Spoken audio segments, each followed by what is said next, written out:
AT&T stock is one of passive income investors' favorite stocks because of the attractive dividend yield it offers. Well, AT&T just reported its third quarter earnings results on October 24th. And so in this video, I'm going to review AT&T's latest quarterly results. I'm going to update the latest figures. I'm also going to answer if AT&T stock is still a buy after these latest results. Going into the quarter, remember I had been recommending AT&T stock as a buy, so you're going to want to tune in to see if I'm still recommending the stock a buy after it jumped after these earnings results. I want to thank the Motley Fool for sponsoring this video. Visit fool.com/Parkev for the 10 best stocks to buy now. So let's jump right into it, starting with 2023 business priorities for AT&T.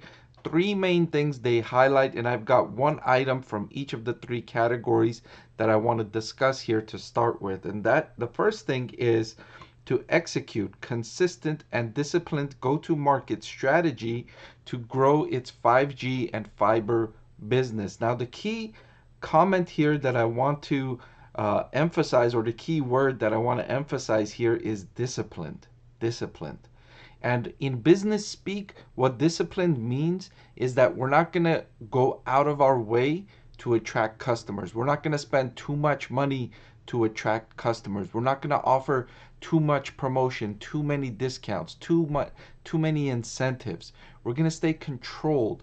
We're going to go after those customers that are going to bring in the best profitability. And those customers are often the ones you don't need to offer that many promotions for or that many incentives for.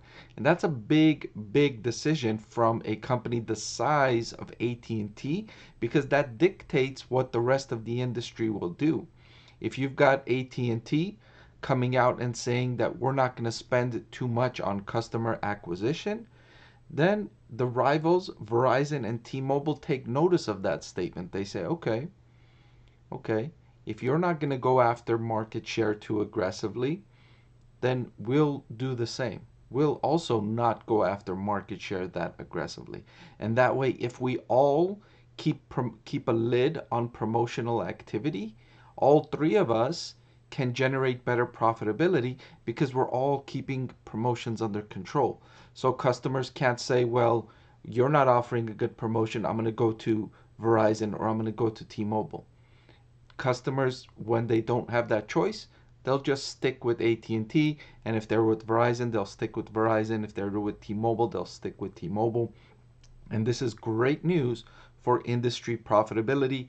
I've been talking about this almost all year long. And so this is a continuation of that strategy for AT&T, and it has been good news. As you see, the stock price is up 3% following today's results.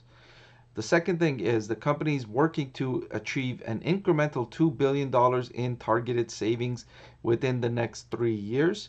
Also, part of it goes hand in hand with that disciplined growth strategy is cost cuts. We're trying to be more effective in our strategy, going after those customers that we can serve most effectively. One example of this could be if AT&T has a presence in a certain city, then they'll go after customers in that city. They won't go out of their way to go after customers where they don't have an existing presence in already, thereby necessitating an increase in spending to go after those customers in that city, opening a new store, hiring more people. So that's part of that strategy, to be disciplined. Go after customers you can serve most effectively, most cost efficiently. And the third thing is to strengthen the balance sheet by reducing net debt, and that's a big item for AT&T. It's a big item for Verizon as well. They both have massive amounts of debt. They started the year at over $140 billion in long-term debt. And so with interest rates rising to significantly higher levels year over year, it's prudent for AT&T to work on bringing down that debt balance as more debt is coming due. And we'll talk more about that a little bit later in the video. So Postpaid phone subscribers. This is the bread and butter for AT&T's business, and great news coming out of AT&T again, 70.8 million postpaid phone subscribers. That was up from 69 million in the same period the year before. Now, as you might already be aware, phone subscriptions is not a fast growing business. Nearly everyone who's wanted a phone subscription probably already has one.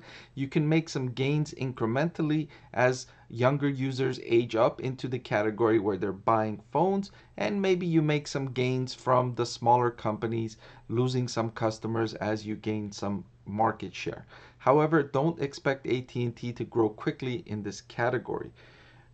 Average revenue per subscriber up incrementally from $55.67 to $55.99. This is an area where I would like to see better growth from AT&T as it sells some incremental services, right? If you've got a phone subscription with AT&T, maybe they can get you to add a tablet subscription or a watch subscription, something incremental that can add some average revenue per user onto AT&T's quarterly results. And you can see mobility service revenues up 3.7% year over year from a combination of increasing average revenue per user and increasing number of users. Revenue up to 15.9 billion, up from 15.3 billion. And profitability, the company generates excellent profit margins. EBITDA increased from 53.9% up to 55.9% year over year.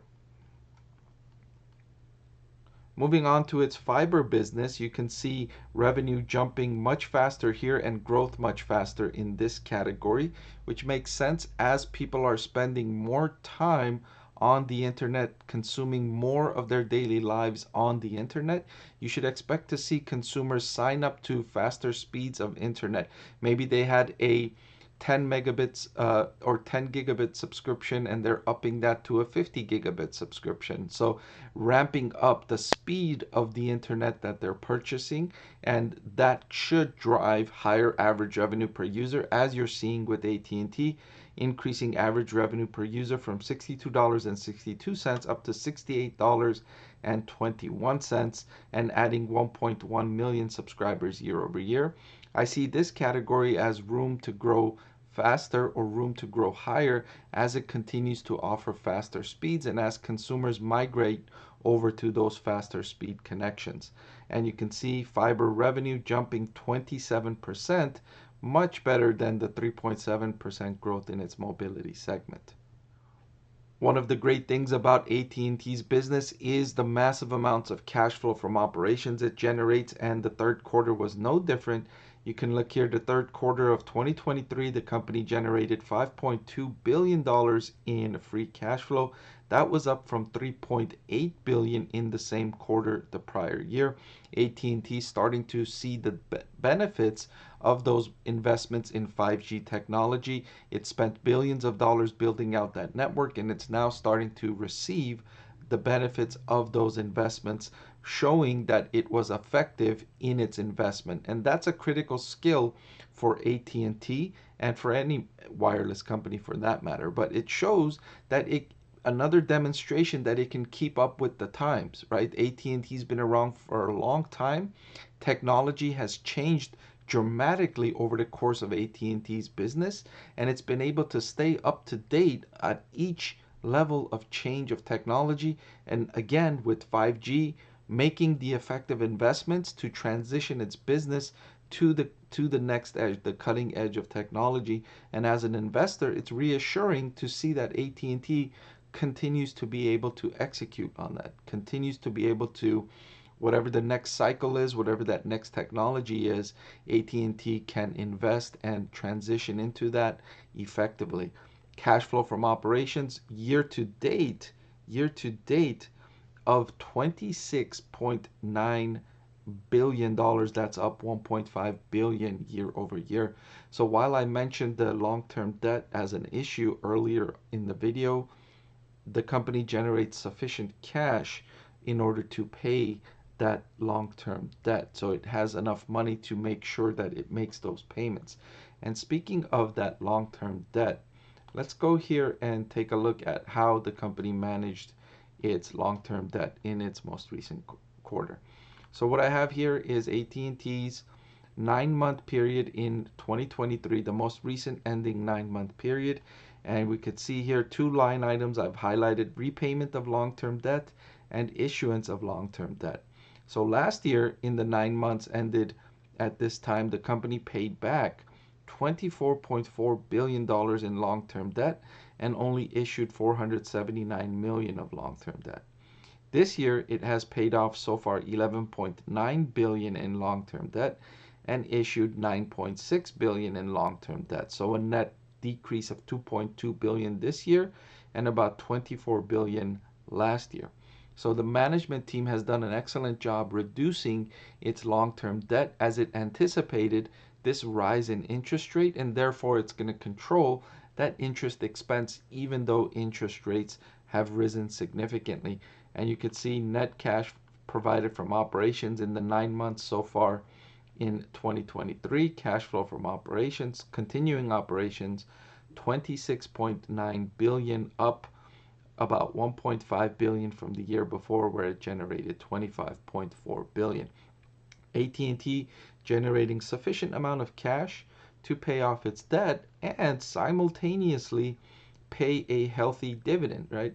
Last year, AT&T paid $7.8 billion in dividends. This year, the company so far has paid $6.1 billion in dividends. So not only does it have enough money to pay massive amounts of repayment of debt, it also has enough cash to pay that dividend. The company generates strong cash. That's the good thing about AT&T's business. I mentioned earlier that wireless service revenue was up by 3.7% year over year.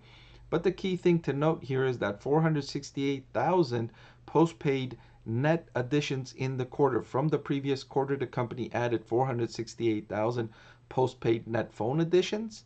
And this is even more valuable considering what I talked about at the beginning of this video, in that AT&T is focusing on disciplined growth. It's not offering promotions, discounts, incentives, or not as much promotions, discounts, and incentives to attract customers. So this is strong growth in consideration that it's not increasing promotion. This is organic growth. And again, they highlight that they're focusing on high value customers with deliberate segmentation. So they're focusing on that specific category of high value customers, those that are going to generate good profits for the company. And another excellent point, another excellent thing about AT&T's business is the very low customer churn. Very small percent, 0.79% of its customers cancel or switch. They're very sticky customers. Once you sign up with AT&T, you stick around for a long time. Over 99% of the customers stick around for a long time. And if you've done a good job in serving your customer, if their connection is strong, they don't get dropped calls, there's not a lot of gaps in coverage, the customers are going to stick around because it's a difficult, time consuming change for a family or for a business or for an individual to change their cell phone provider to go from AT&T or Verizon. It'll take several hours at least to make that switch transition over to another company, right? You've got to get the new connection and maybe a new phone, talk with the customer sales rep, wait for your phone to be delivered, or maybe you've got to go pick it up. There's a lot of time that it will take, and it's annoying, and people will try and avoid that unless they absolutely have to, unless you don't provide good service, or if there's a massive promotion, a better deal at arrival, which I mentioned at the beginning of the video. Again, that's what's critical. That's what's so good about the industry right now, is that promotional activity is at an nearly, I don't want to say an all-time low, but it's not very active. It's not very much where you've got these free phone deals to come over and it's attractive for people to switch. You're not seeing too much of that. T-Mobile earlier in the year was a little bit more aggressive, but lately their latest offers have not been very attractive, especially with the newest iPhone release. T-Mobile's offers have not been as attractive as they were at the beginning of the year or the middle of the year, and so their promotional activity has decreased as well, making the industry overall that much more attractive to investors. And so with the bulk of that good news coming out of AT&T's quarterly earnings results, it's no surprise that the stock price was up 3.6% on the day of this earnings announcement. If anything, I would feel that it could have been up even more, and I wouldn't be surprised of the move upward because the earnings update was so strong from AT&T. Not only did they provide excellent quarterly results, they also increased their full year free cash flow target to about 16.5 billion. That was up from a previous guidance of about 16 billion or better. So they upped their guidance for free cash flow by about 500 million. And that's really strong because it not only solidifies that, okay, we're going to get at least this 16 billion, but in fact, we're also going to get more, probably 16.5 billion. So that was reassuring investors as well. And that could have been another reason why I wouldn't have been surprised if AT&T stock price was up by a little bit more. And finally, if you're wondering if AT&T stock is still a buy, even after these quarterly results, even after the stock price is up after these results, I would say yes, it's still a buy. The stock is not expensive by any measure. It's trading at a forward price to earnings of 6.194, and given AT&T's strong cash flow, strong profits, strong customer retention, excellent industry dynamics, I would say passive income investors looking for a strong dividend stock can go ahead and buy AT&T stock right now. But before I let you go, if you've gained any value from this video, which you probably have if you've made it this far, please subscribe to the channel. It'll really help me make more videos just like this one. Thank you so much for watching.